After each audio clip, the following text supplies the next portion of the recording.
Welcome back to the Dictate the Game podcast, episode 2. I'm your host, Eric St. Peter. Big week at dictatethegame.com this past week. We had our most successful article in a 24-hour span, Moneyball. We talked about it last week. We're going to be talking about it in depth with Fernando here on the podcast. We're also going to be talking to Fernando Gonzalez, the founder of Metrofantv'S, a fan channel for the New York Red Bulls in the United States, about kind of the culture of the soccer in the United States and the Red Bulls in general. But first, let me introduce our panel for today. We have Guy. Good morning, Guy. Morning. How you doing? We have Dom. Hello. And, of course, Luke. Luke, are you there, Luke? No. Yeah. There he is. All right, so we have Luke, Dom, and Guy. Of course, Guy himself is Fernando from Dictate the Game, and we are going to get right into it, talk about Moneyball. This is the biggest article that we've had in a 24-hour span at dictatethegame.com in 4 years. Over 7,000 views in its first 24 hours. Congratulations, super successful, and it's just part one. Yeah, the response has been completely overwhelming. I thought it would be pretty good. I think just the hype that sort of Cleon had made with his tweet, that it got a lot of responses and a lot of reaction. So I knew the response would be pretty good, but it's just completely taken off. I think the thing that surprised me the most is how popular it's been across the pond in the US. We're getting a lot of views from the US on the Reddit especially, and people telling me I don't know much about baseball.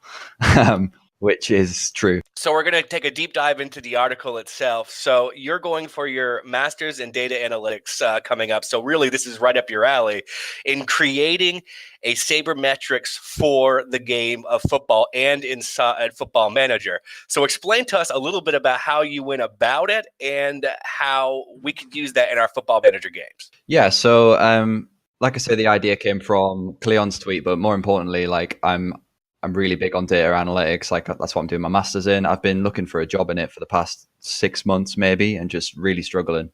And it's something I've been doing inside my own Football Manager saves, is just looking at the data to try and use that to influence my signings, I guess. That's where the idea kind of came from. And I just kind of ran with it from there. And I've just been sort of compiling lots of statistics. I've tried to design my KPIs around what I want each player to do. So, for instance, if you think about wing backs, you want them to cover a lot of distance, be making a lot of tackles and interceptions and that kind of thing. Yeah, so different positions will have different KPIs. And then I'm just compiling all the data that's available in FM to use that to influence my signings. So if I'm an FM player and I want to be able to take your philosophy and apply it to my save, I guess the first thing you want to do is check out the article at dictatethegame.com. But at the same time, how do I do it? Do I completely ignore scouting as it is in the game? Where do I get my stats? How do I apply it to my save? So the way I'm doing it is I've used my scouting network to get scout reports on all the players. And then I've exported all the statistical data that I've got from those and put it into a massive Excel spreadsheet that I've got going at the minute.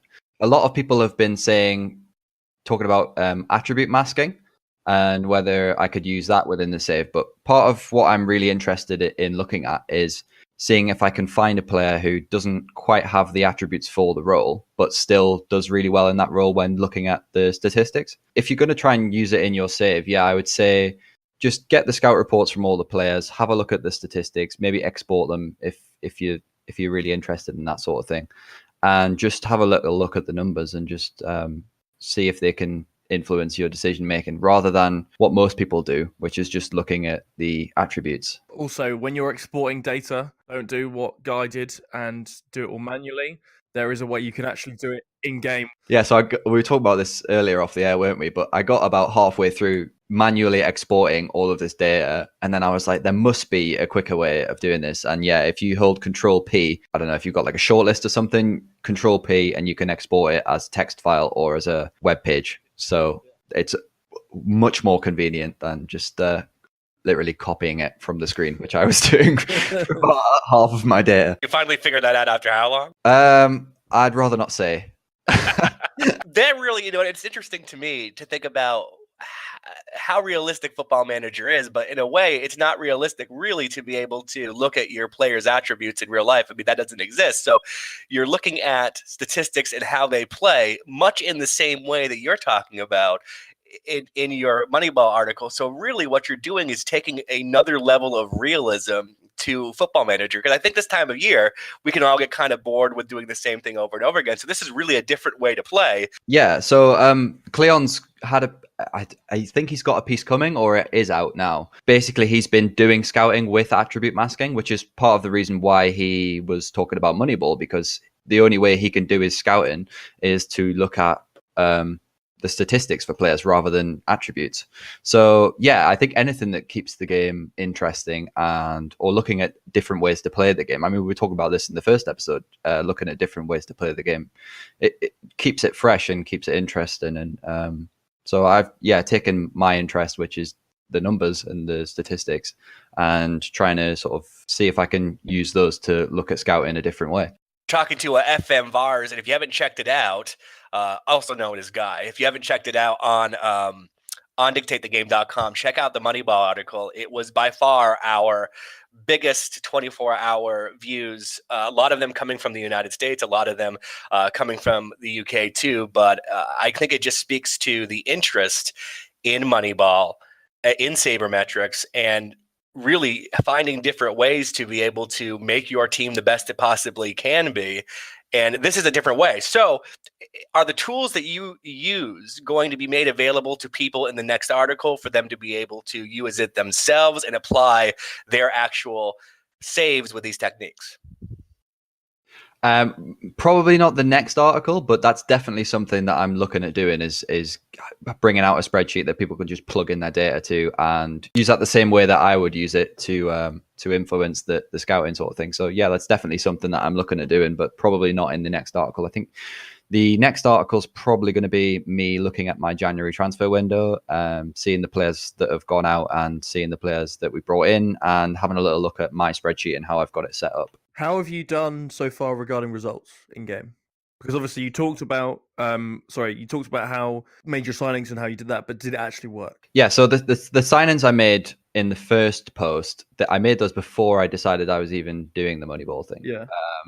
They just happened to match some of my signing criteria. So I had a couple of people online saying, "Oh, there's not enough data there to analyze and stuff." They weren't signed using the data; they were just signed because they looked good, and I could get them cheap, which is how I normally sign my players anyway. But from now on, I think I'm just going to be basing my signings from the data rather than looking at attributes. We are currently 13th in the league. We've played 17 and we've got 20 points. 5 wins and 5 draws. So not too bad. So media predicted that we would finish 19th. So already we're doing pretty well. The striker I brought in, Kalinic, has already got 8 goals. And Serge Gnabry's got 4 assists off the wing as well. So the new signings are making an impact, as I thought they would. But yeah, like I say, those ones weren't signed based on the statistics. But going forward, we'll be looking much more in depth at the stats and signing players based on that. Is there anything else you want to ask about Moneyball?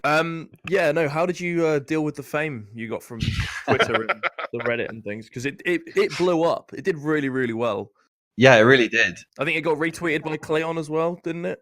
Yeah, and a few other big people in the community as well.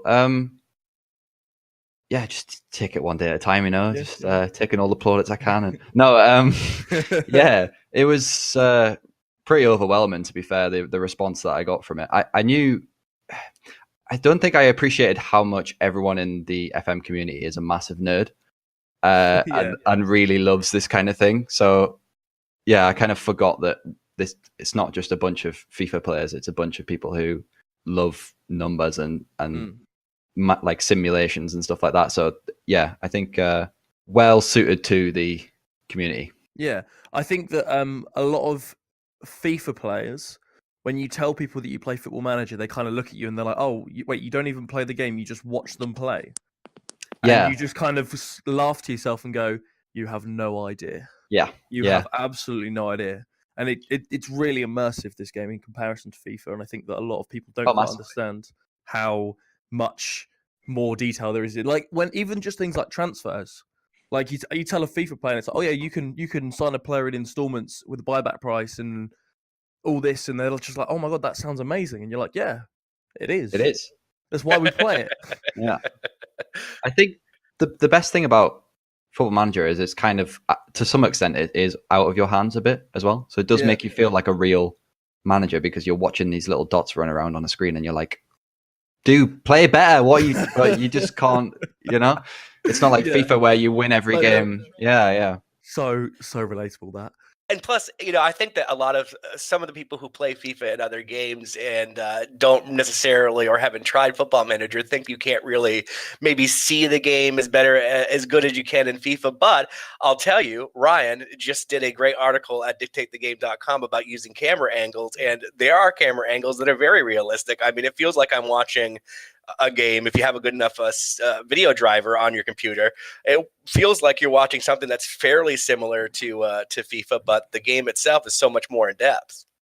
Yeah, I think the changes they've made to the match engine this year as well have really helped to make it feel a lot more realistic and stuff. When you used to watch it, you'd see people doing stuff and you're like, a footballer wouldn't do that. They don't move like that. But the improvements they've made this year are really, really. I've just checked. Football Manager is currently the 7th most played game on Steam right now. Really? Yeah. Wow. I thought it would be higher, actually. It's 7th. We've got Dota at the top, PUBG, CSGO, GTA 5, Rainbow Six, Warframe, and then Football Manager. That's really. We learned impressive. that Dota is because of you, isn't it? Yeah, those are actually all my accounts. 800,000 players, all me. And I'm pretty sure Football Manager 2018 is still on the list as well for the top 100. And there was I remember seeing a load of stats on Reddit a couple of months ago about like the median number of hours per game. Yeah. And Football Manager's like twice as much as any other player because everyone who plays the game just hammers it. Yeah, exactly like we were saying last week about how we've got, over 500 hours per game per year. Yeah. Like in my Steam account, I've got probably about, 6,000 hours, and half of that is Football Manager. It's crazy how much I've played it. So that begs the question: what do you think about improvements for next year? And I know that you have an article coming up this week, Dom.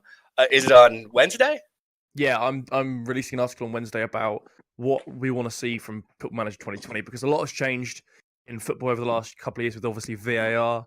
I'm not really sure about how well received VAR was in game. I just think it's kind of a joke because it's a computer game, so it should be right. They don't have to check VAR for the right decision, but I kind of understand and appreciate the realism. A couple of years ago, I did do some stuff similar, and I talked about women's football, and I talked about how likely that is and how good it would be to be in the game because putting women's football in the game would be really good for the sport. But I don't think it's particularly realistic because of the actual coding that goes into the game, because of the way that you'd have to separate between players being able to sign for different teams and not for others, and the way that players are generated. So I think women's football would be good, but I'm not sure it'll be likely. I've always said every single year I would love to have better halftime team talks.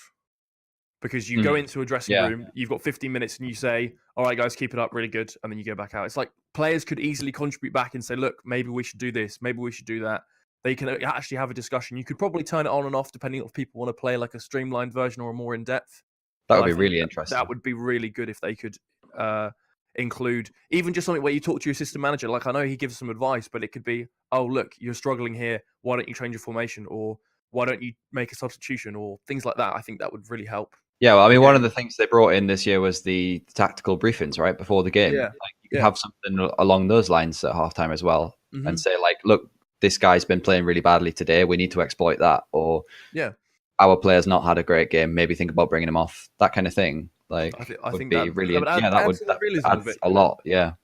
It would definitely add a level of realism to it. One thing I would like to see is a mode to, I know it's Football Manager, right? But a mode to be able to almost be the director of football operations, to be able to sign your own manager and let them kind of. So how fun would it be, say, if you hired Mourinho and you'd be able to be his boss? I think that's a good idea. I wouldn't personally be interested in it because I'd be more interested in the whole management side of things. But I could understand, and maybe you'd have like control over it. Like they'd come to you and suggest transfers, and you can kind of okay them or not. It would almost be like director of Yeah. football. Yeah, a mod to be able to do that, just an option to be able to do that. I'd be interested in that kind of thing because I think my favorite part of the game is scouting and transfers and that kind of thing. So if I was just a director of football, I think that'd be really interesting. You see people doing like director of football challenges where they don't make any of their signings; they're just a first team coach, if you like. And I'm not a fan of that. Yeah, like I say, my favorite part of the game is signing players. So if I had that taken away from me, I probably wouldn't play. just leave. Yeah. See you later. Essentially, though, you can do it if you sign your assistant manager to be the manager that you want to take control of the team, and then just go on vacation. Your assistant manager takes control of it anyway, but it's not really playing the game. The infamous holiday glitch or cheat. I don't know. No big level manager that you would want to hire for your team is going to agree to be your assistant manager anyway, so it kind of takes the fun out of it. But that would be something I'd like to see. Yeah, I think that would be good. Guys, is there anything you wanted to see in Football Manager next year? I think they brought so much this year with the training overhaul and. What do we think of the training overhaul, by the way? It's like, it's very in depth. So it's not something I've really sunk my teeth into. I basically just let my assistants schedule everything, and then I make little tweaks here and there where I don't agree. But I think this year has been such a big improvement from 18 that, to be honest, I'd just be happy if they made some little tweaks here and there and basically brought the same game out. I'd be more than happy, to be honest. That's one of the cool things about Football Manager in general is, I mean, if you want to get into the nitty gritty of, say, really controlling your scouting or really controlling your training down to minute detail, you can do it, or you can just leave it to the computer. So you could do really whatever you want to do. You can get as in depth as you want to be and spend, 7 hours setting up your tactic and your squad the first day in, or you could get your tactic and get your players started scouting, leave that to the director, leave anything that you want to the director, except for actually coaching the team. But Definitely. That is another layer of the game to be able to have really what you want out of it. You can get as in depth as you want to, or as just arcade as you want to. Luke, is there anything you'd like to see in the game? I would like more realistic MLS in terms of roles. Like roles in MLS, you don't have a director of football. You have two different roles for it. You have a general manager, and you have a sporting director. And I think MLS, it still doesn't feel like in Football Manager. It still almost feels like it's not playing MLS. You're playing in the league. Well, it's meant to be in MLS, but it's not. I've never touched the MLS because I'm petrified of all the rules. And also I've not really shown much of an interest in American football before. So, I mean, I appreciate like it's very popular in the US, but I've never really taken an interest in it. And the rules on signing certain players, and they have like they're not celebrity players, but they're like big name signings. DPs, yeah. Designated player. Yeah, I don't really understand that, but I appreciate the fact that it's meant to make it so that you can't just buy a league. I'm in America, and I'm a fan of American soccer, and I don't get it either. Okay, that makes it better.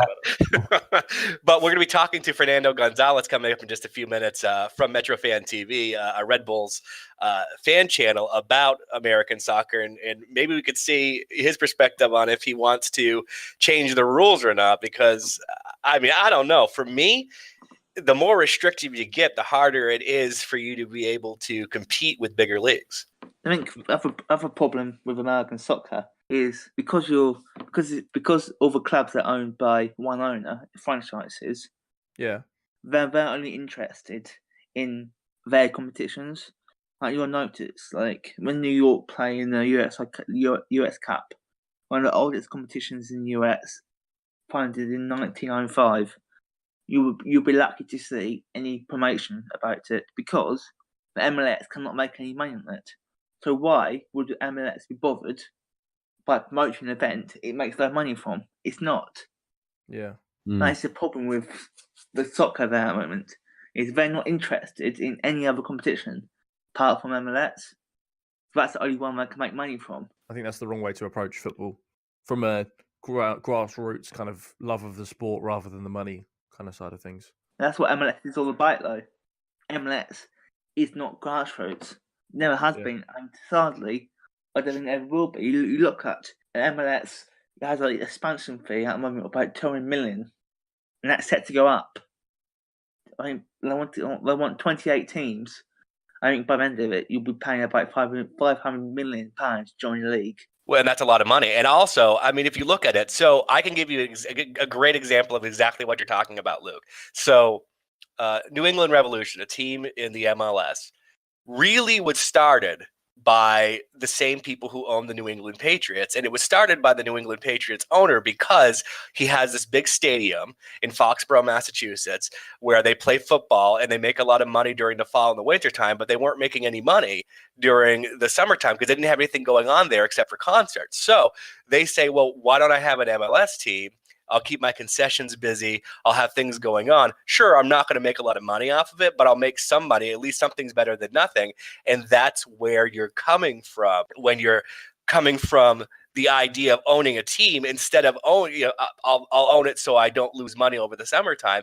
And I would probably bet that a lot of other teams are kind of in that same boat, and things will never change until you have a grassroots love of soccer. That's why I like to see teams like Inter Miami coming in and teams that are owned by former players that get it outside of that and are there for the purpose of being a team that you want to have in the community, go out. New York Red Bull is a good example of one of those teams that goes out in the community, that helps out in the community, that's really part of it, instead of just selling some, hot dogs at a game and keeping everything busy and keeping people employed during the summertime. So we'll be talking to Fernando Gonzalez from Metrofan TV coming up in just a couple of minutes here about the state of soccer in the United States. But first, want to let you know, lots going on at dictatethegame.com. Dictatethegame.com is your one-stop shop for Football Manager and football talk, articles, strategy guides, stories. We've got everything for you at dictatethegame.com. Coming up this coming week, we're going to be talking about what we're looking for in Football Manager 2020 with Dom on Wednesday. We also have articles coming up on Monday and on Friday and the podcast every Sunday. So make sure you're checking it out daily, dictatethegame.com. Do you guys want to see something? I was just looking at the site and I was looking at the years of views. Yeah. For all time. Well, no, just the year. We'll just do the year. Just the year. Right. So this year we've had like a good amount of views.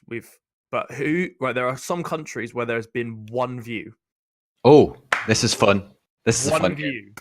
Can you guess? There are, let me just check. 1, 2, 3, 4, Nicaragua. 5, 6, 7, 8, 9, 10, 11, 12, 15. 15 countries where there's just one view. Nicaragua, I don't think. In fact, hang on, let me just check. Nicaragua, we've had 6 views from Nicaragua. Wow. That's amazing.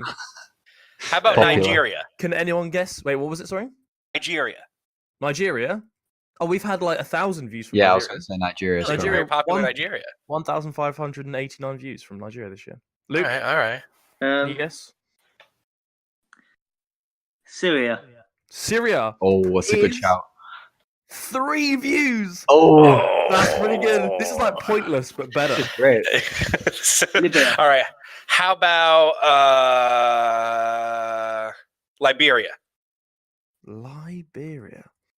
Liberia is 2 views. 2 views. We're getting close. Come on, guy. I believe. St. Kitts and Nevis. Sorry? St. Kitts and Nevis. It's a Caribbean island. Oh, yeah. 3 views. Damn. 3 views. Luke, your turn. Sierra Leone. Oh, Sierra Leone? Yeah, that one. 4 views for them. Do you want me to give you a couple of the answers and see what you guys... Okay, so a couple of them include Yemen, Haiti, Vanuatu. I was going to guess some of those. Dominica, Gambia. There's some good answers. Who do you reckon's in the top 10 for countries that have visited our site?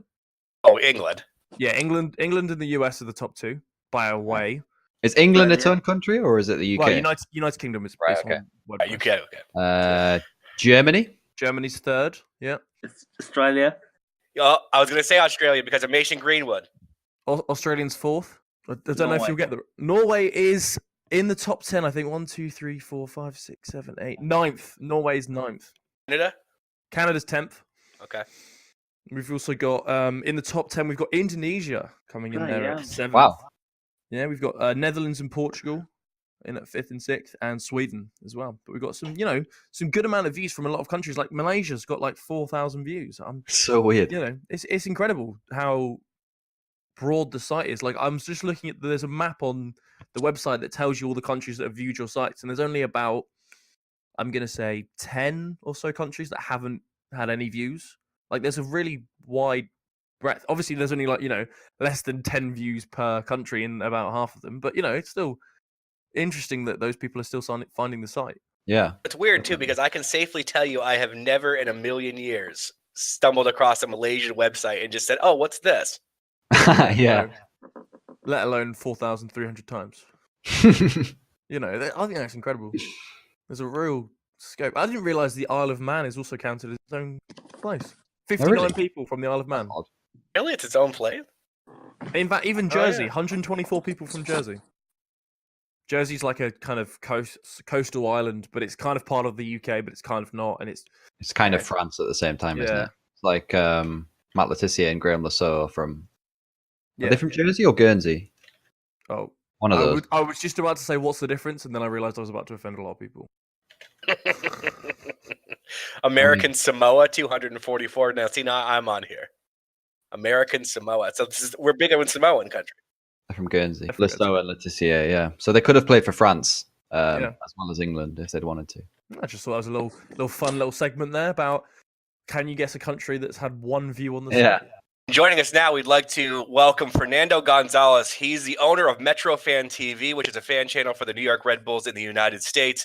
We're going to be discussing a little bit about the Red Bull and a little bit about American soccer and MLS in general. Good morning, Fernando.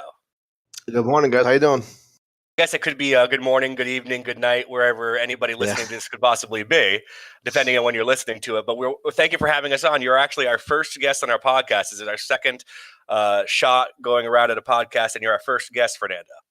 Ah, awesome. Well, thank you. Tell us a little bit about Metrofantv'S just to start out. Yeah, I mean, it's a project that a couple of people on RBNY Twitter kind of like half jokingly talked about probably since like 2016. And at the start of about halfway to 2016, it was kind of like, hey, are we actually going to do this? And we all joked and said, yeah, but nothing ever actually happened. Beginning of 2017, it was kind of the same thing. It's like, so we're going to do this, and then nothing happened. And it was probably a good year to do it too, because 2017 was kind of a mediocre year, and it was definitely a change from the 2015-2016 season. But yeah, me and Lenz, right before 2018 season started, I picked up a DSLR, and I just shot a message to Lenz. I'm like, hey, dude, let's do this. And he's like, yeah. And that's pretty much kind of just started from there. And yeah, it's been fun, to say the least. Lenz is back in Singapore, so I've kind of taken over control of the post game interviews and stuff. But it's been a lot of fun. And 2018 was kind of a weird season to start off because with that kind of fan platform, you want to hear all the juicy takes, but there wasn't many of those last year because we were so good. But we've got it was a great season last year. Not so much this year. So we've gotten a couple of fun interviews so far. What I have to ask you is, do you find it's easier to do a show like Metrofantv's when you have a good team or a bad team? Oddly enough, it was actually easier last year. This year it's been hard, kind of for reasons unrelated to really the interviewing part. It was really like I just had some like technical difficulties with my gear, and I've kind of just missed a couple games, home games this year for personal reasons. But yeah, I guess people, not as many people as I would think would want to kind of yell and scream in front of a camera at the end of a loss than I would have thought. It was definitely a little easier last year to kind of get some people out in front of the camera to kind of brag and boast about how good we were versus kind of yelling about how awful we are this year, which I thought is pretty interesting.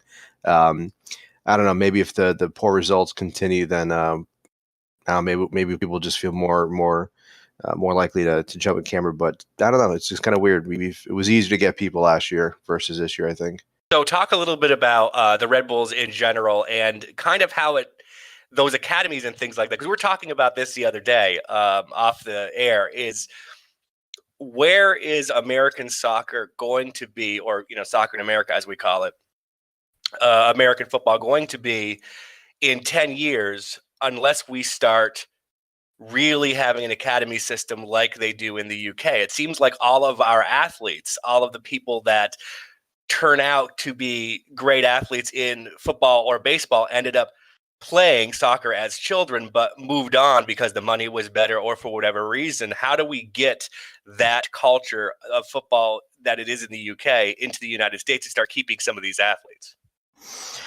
Yeah, see, I'm not even. I've never been. I guess never really believed the whole idea that a lot of like casual soccer fans or just American sports fans feel that like the saving grace for American soccer is to like convince our athletes to switch sports. Because if you look at the MLS combines, for example, in the last couple of years, and if you just look at individual performances from just various testing that they do for teams, the American soccer has a lot of great athletes. I mean, Jordan Morris isn't. I'm not a big fan of his actual soccer ability, but I mean, if you look at his numbers, his sprint speed and and stuff like that, it's pretty close to some of the best in football and basketball. Like, we have amazing athletes currently playing the game. I don't think the problem is shoving more athletes into U.S. soccer. I think the issue with American soccer is partly the culture of the sport, American sports culture in general, and how soccer fits into that, and really kind of just people understanding. I think that soccer in this country is really only taken off at a real high professional level, I mean, maybe for the last 10, 15 years. I mean, before MLS, a lot of the soccer operations in this country were barely professional, and even once MLS started, it was still kind of semi-pro. I mean, I'm 34, so I don't remember vividly a lot of the early games, but I definitely remember MLS not really being like this great or even halfway decent quality league for quite a while. And you didn't really get to see a lot of the academies. The few good ones that we do have here really show a high level of quality up until I say within the last 10 years. So it's in a weird way, it's not a young sport in this country. That sport's been around in this country for quite some time, but at a high level of interest, I think it's relatively recent. And it's not going to be, again, I don't think it's going to be something where we have to convince the kids to not play basketball, not to play football and those other sports. It's really just we have 300 million people in this country, 100 and something million kids or something like that. I forgot exactly what the number is. So there's plenty of bodies to go around without having to pull from other sports. It's going to be changing the American culture in terms of just the general sports culture, how they view soccer, and just getting a bigger foot, I think, across the country in terms of coaching and stuff like that.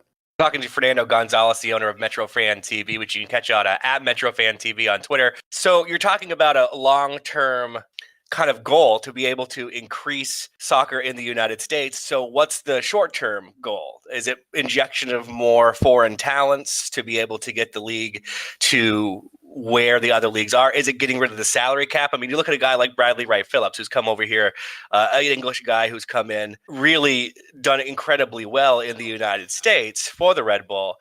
Is it getting more of those people like that, or is it getting people like Christian Pulisic to be able to play in the United States instead of going over to foreign academies like a lot of these great players like Tyler Adams and Pulisic, to be able to make this league the league to be in instead of some of the lesser leagues over in Europe? Well, I think part of that kind of ties into what I mentioned before about kind of changing American culture, because I don't think I think it's perfectly fine if this doesn't become like the Super League to go. Like, I don't think the goal really needs to be, hey, can we become the next Premier League, or hey, can we become the next Bundesliga? Like, it's okay if the ceiling, at least within the next 10, 15 years, is kind of just like a middle of the road European league where there's good technical quality.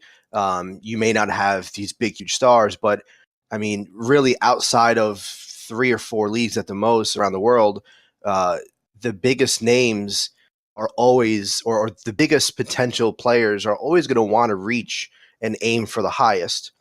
So you're going to have, kids in Poland who are always going to, the best ones at least, their goal is to get into the Premier League or to the Bundesliga or La Liga or something like that. Like, pretty much outside of the best 3 or 4 countries, with the best 3 or 4 leagues, all over the world, they're looking to go higher. But there's kids in South America who want to leave South America, go to Europe. So I don't think the goal should be, again, us creating our own Premier League. I don't think it'll ever happen. My biggest problem with this idea of that too is, it kind of fits how I just view building a club to begin with, right? Your team is not always, or your quality of your team is not always about your best players, your best 2 or 3 players. It's about the bottom half, in my opinion. What you need to do is raise that floor a lot higher. The U.S. men's national team, for the league in general, for just development, it's raising the floor of I don't want to say the worst of our players, but kind of making the baseline of quality for our players much higher than it is. But I don't think you need best players, and you don't need good players in MLS. I mean, you look at the last 2 Shields New York have won. 2015 was no big stars. 2018 there was no real big star. It was a Sixton and the Exactly. Pretz that won it. And as long as you got the right Sixton plates, you don't have to have like LA Galaxy had Blacktown where they get in the playoffs. Mm-hmm. You're not always guaranteed a sets if you get all these big DPs in. Yeah, because I mean, the reason why we broke the record last year, and the reason why we were so good, and the reason why we were even good and so good in 2016, it wasn't because of really our best players. It was because, you followed the team, Luke. You see how frequently we rotated the team last year. So it's what made us so good wasn't because we had Bradley Wright Phillips and because we had Kaku. Of course, that's a big part of it, but it's because we had Sean Davis. It's because we had, Tyler Adams. It's because we had Alex Wheel. We had all these guys who were developed internally, and some of the guys externally like Amir Murillo, like Florian Velo before he got hurt. You're able to develop these players to fit the style of play that you want to play. So when you pluck these guys in, when you plug them in, no matter what the position, they know what they're doing. The quality is there. Yeah, the basically the gap in quality from your very best in terms of what they're able to do relative to the system from the top to the bottom, that gap closes a lot. So you're raising the floor as opposed to a team like the Galaxy, who, they had a pretty strong starting 11. Toronto FC had a pretty good starting 11, but once you start rotating, once you start getting into a position where the worst of your lineup starts to kind of show its face, then that for me is the difference between just kind of a good club and just a mediocre club. And for me, it's the same, I think, for the national team. It's about developing just a larger pool of just pretty decent technical players, as opposed to needing to develop a whole team of Christian Pulisic. We don't. I mean, look, he's for the U.S. men's national team. He's probably going to end up being one of the best players to play, American football. But okay, I mean, he's not that great. He's not Messi. He's not Zlatan. He's not name the biggest 30 names in the last 5 years in Europe. He's not one of them. He's a good, solid player. But we don't need a whole bunch of those. We need more Aaron Longs. Good, solid players who maybe kind of fell through the cracks or something. But again, just good, decent players to raise that floor, because the overall quality of the team will end up getting better. Talking to Fernando Gonzalez, the owner of Metrofan TV at Metrofan at Metrofan TV on Twitter. And speaking of Christian Pulisic, back in January at DictateTheGame.com, we had kind of a simulation about how we thought that he would do at Chelsea. How do you think that a guy like Pulisic is going to do at Chelsea? Going from Dortmund, who's a huge club, to one of the bigger clubs in Europe. My expectations aren't pretty high, if I'm to be completely honest.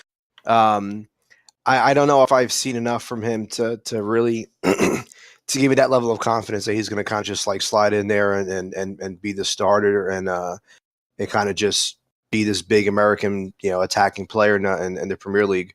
I wouldn't. I guess the way I look at it is, I feel like it's probably there's probably a bigger chance that he ends up kind of just being, this bench guy, and at some point he gets loaned out or kind of falls out of favor and ends up in some middle of the road a team in the Premier League, or he ends up somewhere else. I don't think he's going to be a huge success story there. He'll probably end up at Liverpool like Mo Salah. Yeah. I was going to say, the way Chelsea approaches young players is they tend to have about 50-odd youngsters on their team, and then they'll loan probably 49 of them out. And then they'll end up selling them because they don't get enough game time, and then they'll end up coming back and, biting them in the arse. It's just Chelsea is not a team that I think of when I think of good, solid chances for young players, especially international. That's for me. It's more that than anything else. If he would have went to probably almost any other team in the Premier League, I think he probably would have had a better chance. Well, yeah, but then you look at Chelsea, and they had Kevin De Bruyne, they had Mo Salah, they've had lots of very good young players, but they just haven't given them a chance. So No, we don't. I think this transfer ban could maybe change that, though. Yeah. With the transfer ban coming in for 2 seasons, they're going to need to keep a hold of the likes of Loftus-Cheek and Hudson-Odoi and players like that to keep them competitive. So. Especially because I don't think anybody's is thinking that Hazard's going to stay. So they're going to need those players. Fernando, is there anything else you wanted to mention about Metrofan TV? How can people get in touch with you? How can people get the most out of their Metrofan TV experience if they want to? I mean, it's the whole concept of it really is about the fans. I mean, me and Lenz have really just kind of been. At least the idea that we've approached this was we're kind of just the ones allocating everything or kind of organize everything. But we want it to be, for the fans, by the fans. We want it to be an outlet for all the RBNY fans, regardless of what their opinions are. Our podcast, we occasionally have guests who are just, regular fans, which is a bit unique. Usually most podcasts will kind of just have, like a mailbag kind of segment, which we have too. But there really hasn't been any other RBNY podcasts that I will actually bring guests on. The whole point of our game day interviews is, again, just to give any fan an outlet. So it doesn't matter, who you are, what your opinions are. If the camera's there, it's for the fans. We definitely have some stuff, some new things in the works. In the work for this year, we want to kind of implement some more stuff with like Instagram, doing live videos and stuff like that. So, just follow us on Twitter, follow us on Instagram. If you go to Metrofantv'S.com, it'll just redirect you to our YouTube page, so it's a lot easier to find. And if anyone ever wants to go on as a guest on our podcast, just always shoot us a DM. We tweet our location right at the final whistle, which is usually at the Honda Gate, which is right next to the media door at Rebel Arena for interviews. So 10 minutes after the final whistle, just meet us there. And if you want to come on. You get that, Luke, to know where you're going to be if you're ever in the United States watching a Red Bull game? Hopefully. I might be. Hopefully, I'm going to be out there next year. So Luke being on Metrofan TV, I would give anything to see it.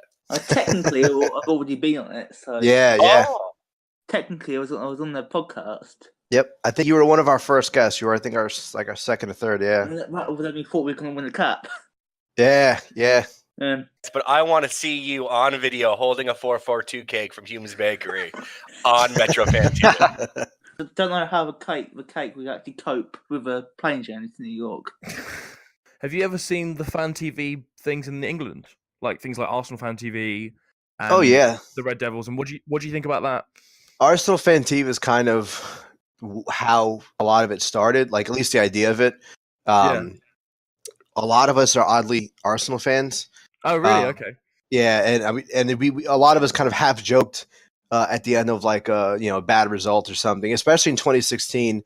Yeah, we started the season 1-6. We kind of picked ourselves up, and then from like the summer into the fall, the team had this weird long streak of like blowing leads. Like we were up 2-0, I think, for like 8 or 9 games in that time span, and we blew all those, and we ended up with a draw. So we had like some crazy 16 league game unbeaten run and 19 game across all competitions, because at the time we were still doing the group stages for CONCACAF Champions League. Yeah. But it was like the worst unbeaten run ever, because like so many of them were draws, and it was so frustrating because like it just kept on happening the same way.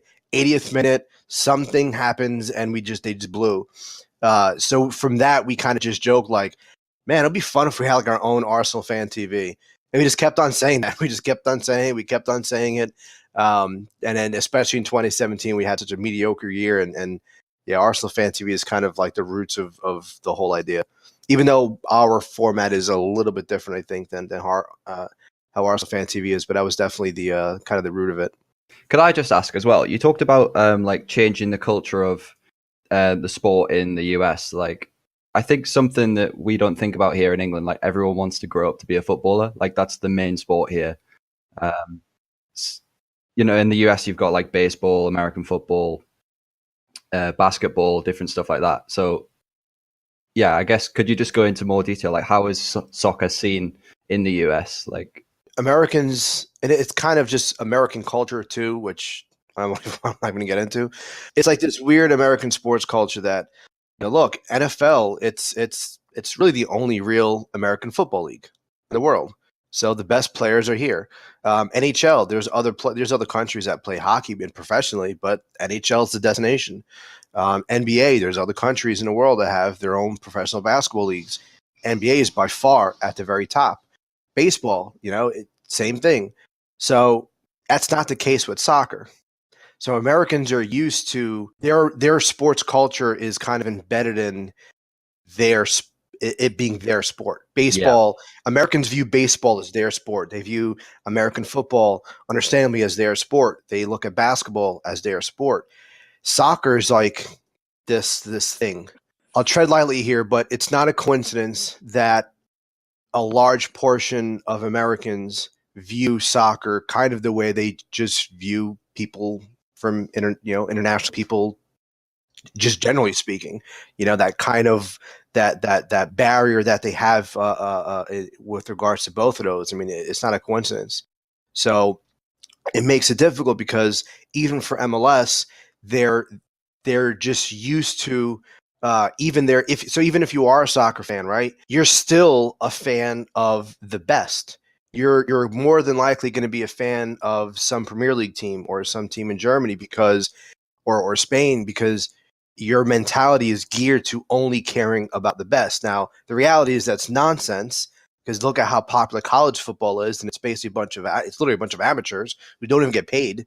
But it's just this perception that they have that they can only follow the absolute best. It's why you have so many people who still obsess over the big names and don't care about the Alex Wheels and the Sean Davises and all like the local solid American kids, because in their mind it's not Zlatan, it's not Rooney. Their mind is just overseas.